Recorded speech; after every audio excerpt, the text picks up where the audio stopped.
అందరూ ఆర్డర్లో నిల్చోండమ్మా. క్యాబ్ సరిగ్గా పెట్టుకోమా.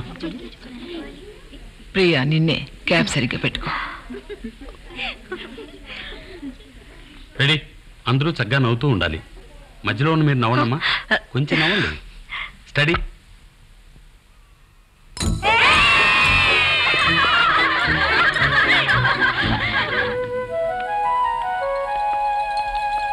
ఈ పవిత్ర గ్రంథం ఉంచుకో. ఈ కాన్వెంట్ వదిలి ఇంటికి వచ్చాక అమ్మాయికి బెంగగా ఉంటుందనుకుంటున్నాను. ఎందుకంటే అమ్మని మించిన మీ ఆత్మీయతకి తను దూరం అయిపోతుంది కనుక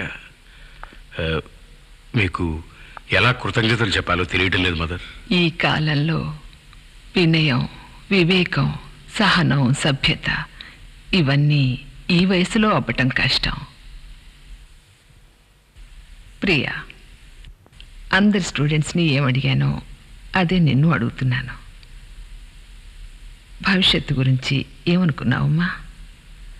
అందరిలా నువ్వు కూడా పెళ్లి చేసుకుని 2 బిడ్డల్ని కని సుఖంగా ఉండిపోవాలన్నా, లేక విదేశాలకు వెళ్ళి ఇంకా గొప్పగా చదవాలన్నా? మా ఫ్యామిలీ బిజినెస్లే చాలా ఉన్నాయి, కానీ తను... ఓ ఎస్, మీ ఫ్యామిలీ బిజినెస్ ప్రియే కదా చూసుకోవాల్సింది. ఇటు కుటుంబం, బిజినెస్ 2 ప్రియ చూసుకోవడం కష్టం.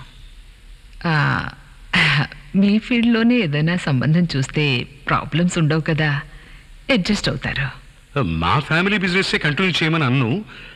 గవర్నమెంట్ జాబ్ కూడా ఓకే, ఐఏఎస్ ఆఫీసర్ అవ్వచ్చు కదా.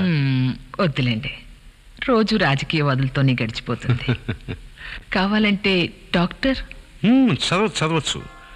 ఎంతో లేటెస్ట్ ఎక్విప్మెంట్తో పెద్ద ఆసుపత్రి కట్టించిస్తాను. చాలా డబ్బు. బనీన్ కంపెనీ నడిపే కంటే హాస్పిటల్ అయితే ఎక్కువ ప్రాఫిట్స్ వస్తాయి. ఇప్పుడు ఎంతెంత ఛార్జ్ చేస్తున్నారో తెలుసా ప్రియా?